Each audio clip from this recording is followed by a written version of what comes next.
जय सिया राम। जय श्री राम। हमारे जीवन में नवग्रहों का भी काफ़ी महत्व है और इससे इनकार नहीं किया जा सकता।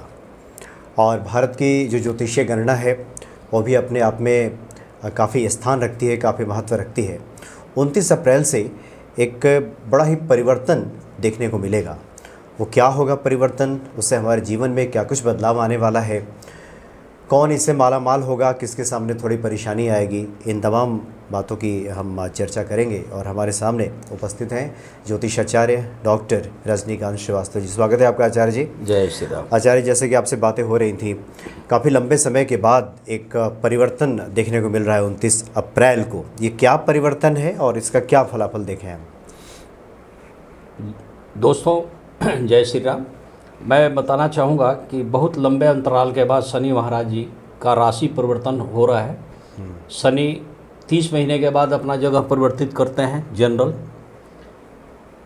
अब 30 वर्षों के बाद वो कुंभ राशि में पुनः प्रवेश किए हैं। 30 सालों के बाद? 30 वर्षों के बाद। अच्छा। हम लोग कई बार ना जन्म कुंडली देख के आइडिया लगा लेते हैं कि इस आदमी की इतनी एज है। अगर खाली टेवा सामने रख दो बृहस्पति से, अच्छा, वो समझ जाते हैं कि अच्छा उतने दिन पहले परिवर्तन हुआ है, तो एक आइडिया लग जाता है। तो क्या है कि शनि महाराज जी जो हैं 30 वर्षों के बाद कुंभ राशि में पुनः प्रवेश कर रहे हैं। अभी मकर राशि में है शनि महाराज जी और 29 अप्रैल को परिवर्तित होकर कुंभ राशि में चले जाएंगे। हालांकि मकर राशि भी इन्हीं का घर है, कुंभ राशि भी शनि महाराज का ही घर है। अपने एक घर को छोड़ के दूसरे घर में प्रवेश कर रहे हैं। अब इससे कई लोगों के ऊपर ढैया का प्रभाव नया पड़ेगा, कई लोगों की साढ़े साती का प्रभाव पड़ेगा, कई लोगों के ऊपर से साढ़े साती हटेगी, कई के ऊपर से ढैया हटेगी। तो इसका परिवर्तन लगभग इसका इफेक्ट हर जातक को प्रत्यक्ष और अप्रत्यक्ष रूप से पड़ेगा ही पड़ेगा। अब चूंकि शनि महाराज विश्व के न्यायाधीश हैं, आपके कर्मों के न्यायाधीश हैं, मजदूर वर्ग के स्वामी हैं, दलित, शोषित, अन्याय को रोकने वाले और उसको दंडित करने वाले अगर कोई देता है तो शनि महाराज हैं। आप अगर बहुत ज़्यादा बलवान हैं, बलिष्ठ है और आपने बहुत घोर अत्याचार किया है तो सावधान हो जाइए। शनि महाराज सबको चित करते हैं, जब उनका वक्त आएगा तो चित कर देंगे। और शनि महाराज की जब नाराज़गी आती है तो उनको सिर्फ काबू में कौन करता है? हनुमान जी करते हैं। हनुमान जी को शनि महाराज जी, उनके ऊपर कोई ऐसी घटना घटी थी कि शनि महाराज उनके सामने नतमस्तक रहते हैं, प्रणाम करते हैं। एक नया विषय है और हमने शायद पहले बताया भी, कई बार हम लोगों ने चर्चा की है और हनुमान जी के भक्त जानते भी। हाँ जी। तो दोस्तों 30 वर्षों के बाद शनि के कुंभ राशि में प्रवेश करने से कई परिवर्तन होंगे। आप सभी जानते हैं कि शनि ग्रह मेष राशि में नीच, एक पर्टिकुलर अंश पे नीच फल देने शुरू कर देते हैं। तो कहा गया है कि मेष राशि में शनि नीच के होते हैं और तुला राशि में शनि उच्च के होते हैं, जबकि एक पर्टिकुलर अंश पे उच्च का फल देते हैं तुला राशि को। और इस वर्ष मिथुन राशि और तुला राशि के ऊपर से ढैया समाप्त होगी। सितंबर तक तो मान के चलिए कि इनका इफेक्ट, क्योंकि परिवर्तित हो रहे हैं तो कुछ इस तरह से होंगे कि फिर से वहीं आएंगे। अच्छा। तो इतने दिन के लिए मिथुन राशि और तुला राशि की बल्ले बल्ले हो जाएगी, माने खुशहाल ज़्यादा हो जाएंगे और उन्हें कई मामले में राहत मिलेगी, उन्हें लाभ बहुत मिलेगा। कर्क राशि के ऊपर ढैया का प्रभाव आएगा। अच्छा। इससे थोड़ी सी परेशानी उनकी बढ़ सकती है और वृश्चिक राशि के ऊपर भी प्रभाव आएगा, तो थोड़ी सी उनकी परेशानी बढ़ सकती है, ढैया का प्रभाव आएगा। मीन राशि में शनि की साढ़े की पहली चरण प्रारंभ होगी। अच्छा। इससे परेशानी बढ़ेगी, पैर में चोट लग सकती है और इनको कर्ज भी लेना पड़ सकता है, कुछ जातकों को, सबको नहीं। तो उन्हें क्या करना चाहिए? ओम नीलांजन समाभासन रवि पुत्रम मे माँ गर्जम छाया मार्तन संभुतम तम नमामि शनिश्चरम। जी जी। या शनि महाराज का बीज मंत्र ओम प्राम प्रीम प्रम स श्री शनय नमः, इस मंत्र का जाप करना चाहिए जी। मकर राशि के लिए अंतिम 7.5 का चरण होगा। मकर राशि के लिए। धनु राशि की 7.5 समाप्त हो जाएगी। अच्छा। तो धनु राशि वाले जो 7.5 साल से परेशान थे उन्हें काफ़ी रिलीफ मिलेगा, उन्हें काफ़ी रिलीफ मिलेगा। कुंभ राशि का दूसरा चरण शुरू हो जाएगा, उनके ऊपर दूसरा चरण शुरू हो जाएगा कुंभ राशि के ऊपर। अब दोस्तों घूम फिर के आप क्या देखेंगे कि हर जातक के ऊपर शनि का प्रभाव पड़ रहा है। किसी को शनि तृतीय दृष्टि से देख रहे हैं, किसी को शनि सप्तम दृष्टि से देख रहे हैं, किसी को दशम दृष्टि से देख रहे हैं, किसी के पैर पे नज़र है, किसी के सर पे नज़र है। ये सब बातें ज्योतिष में चलती रहती हैं और ये एस्ट्रोलॉजिकल इस तरह की स्थिति बनती रहती है। सबसे ज़्यादा फायदा जो होगा छाया दान करना। सरसों तेल ले लीजिए शनिवार को, उसमें अपना फेस देखिए, लोहे की कटोरी के अंदर अगर सरसों तेल भर के अपना चेहरा देख के और उस किसी को दान कर दें, या पीपल के पेड़ के नीचे रख दें, या शनि महाराज के मंदिर में रख के आएँ, लेकिन वो कटोरी वहीं छोड़ देना होगा। अच्छा, उसे छायादान बोलते हैं, अति उत्तम होगा। बस दिक्कत कहाँ है कि लगभग हर शनि महाराज के मंदिर में शनि महाराज आँख वाले बना दिए हैं लोगों ने, हर जगह। वो बहुत गलत है।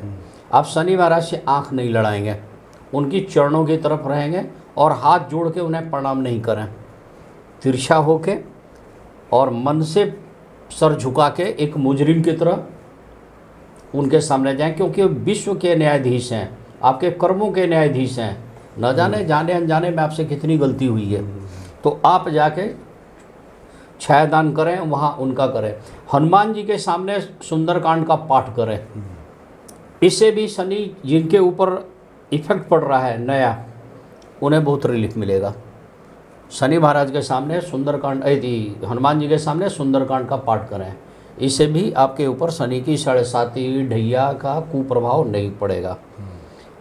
आप चाहें तो घरेलू मंत्र है, सरल मंत्र है, ओम संग श्री शनैश्चराय नमः, ओम संग शनैश्चराय नमः, ओम श्री शनैश्चराय नमः। मन का भाव सही हो, आप कुछ भी बोलें, चाहे मरा मरा बोलें, चाहे राम राम बोले, जी जी जी, शब्दों का वो है, मन के भाव से ही ऊर्जा चलती है और भगवान खुश होते हैं। आपका भाव सही होना चाहिए।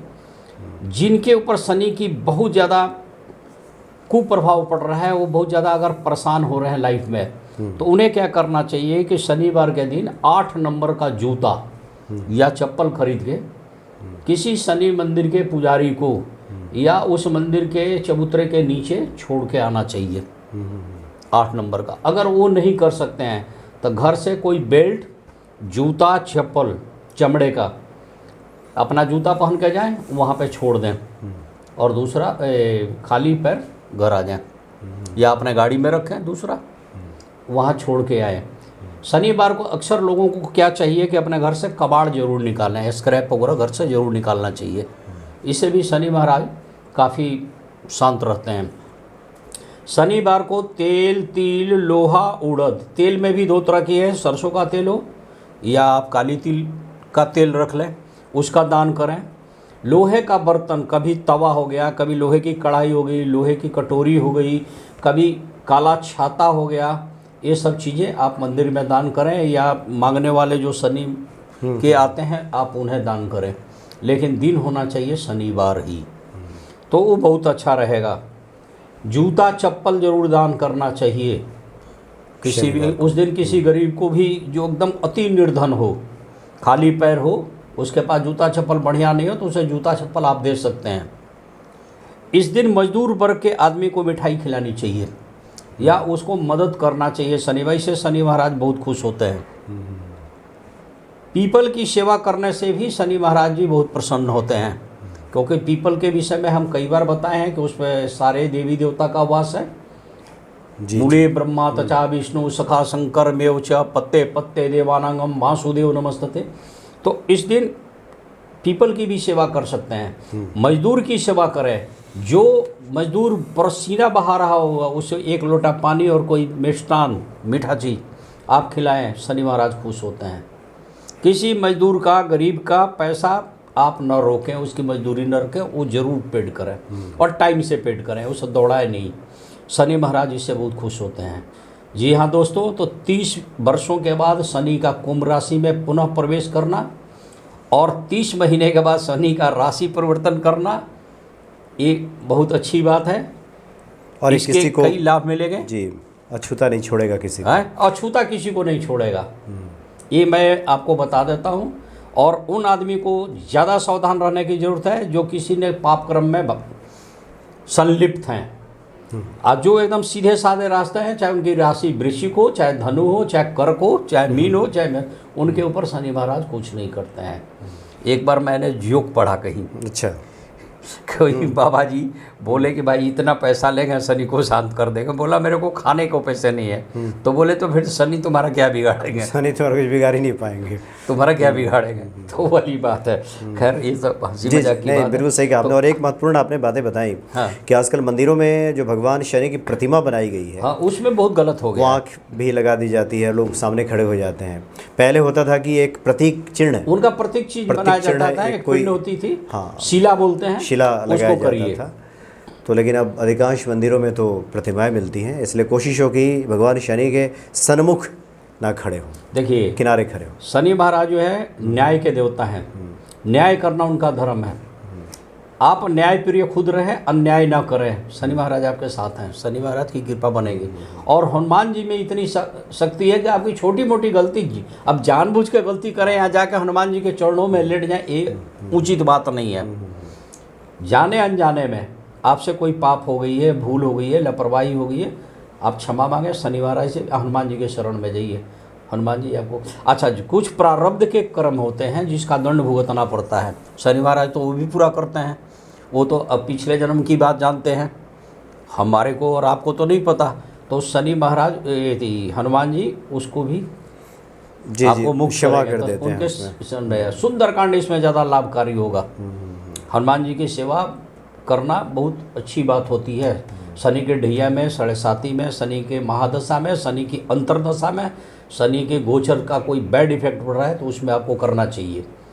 जी जी जी, न्याय न्यायाधीश जो शनि महाराज हैं, हाँ जी, हाँ जी, हाँ जी, वो अपना न्याय तो करेंगे।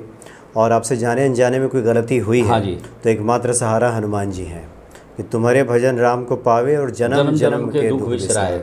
जन्म जन्म का दुख बिसराना है, दूर करना है, तो एकमात्र सहारा हनुमान जी है।